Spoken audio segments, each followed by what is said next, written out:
Sur la Seine, seuls les policiers ont le droit de naviguer. Conséquence, le commerce fluvial est à l'arrêt. En temps normal, 35 bateaux, soit 20 000 tonnes de marchandises, traversent Paris chaque jour.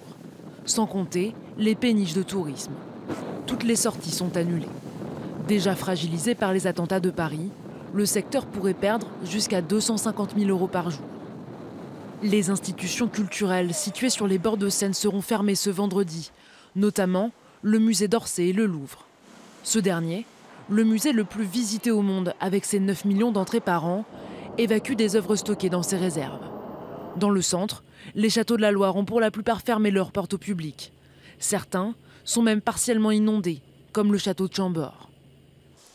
Pour les entreprises, les dégâts sont considérables, notamment pour les petites structures.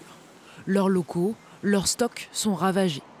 D'après la CGPME, de nombreux commerces pourraient ne pas se relever.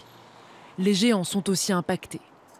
Le plus grand entrepôt d'Amazon en France, situé près d'Orléans dans le Loiret, tourne au ralenti. La direction précise que les marchandises n'ont pas été touchées. Ces inondations vont aussi peser sur l'agriculture. Dans le centre, souvent considéré comme le grenier à blé de la France, les champs sont sous les eaux.